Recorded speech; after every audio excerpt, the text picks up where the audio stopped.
Tim Hardaway Jr. sat at the end of the Knicks bench Thursday night at the Barclays Center, attentively watching his team build a large lead against the Nets.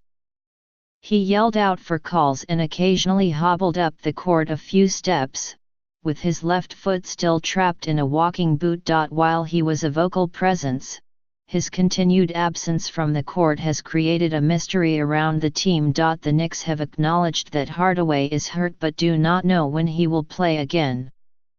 He knows that he has a stress injury on that leg but says he does not know the exact diagnosis.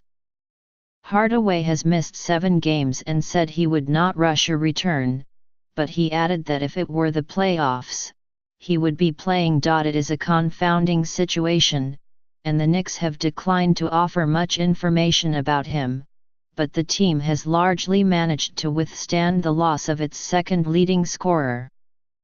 But in a 111-104 win over the Nets, they encountered a potentially bigger problem, as Kristaps Porzingis left the game with a sore left knee in the third quarter and did not return. While the severity of his injury is not known, it is another headache for their young, oft-injured star. Porzingis first hurt the knee in the first half, he said, but kept playing.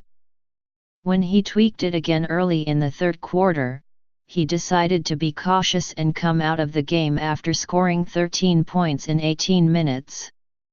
While he felt some instability, Porzingis also admitted that his exit might have been a result of his own mental hang-ups. He knew something was off, so he came off the court rather than risk something potentially worse. Porzingis will undergo tests Friday, but in the absence of more information, he said he could not offer any diagnosis or promise he would be ready to play Saturday when Carmelo Anthony makes his return to Madison Square Garden. Porzingis has already missed games this season because of a sprained ankle and an ailing back. Hopefully it's not too serious, he said. His absence nearly cost the Knicks this game. They led by 13 points at halftime, and the lead ballooned to 18 at one point, but the Nets came back to take the lead midway through the third.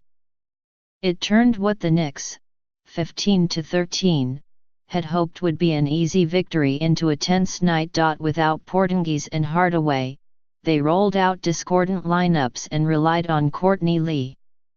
He stepped up, scoring 27 points and hitting timely three-pointers, including one to close out the third quarter and give the Knicks an 87-82 lead.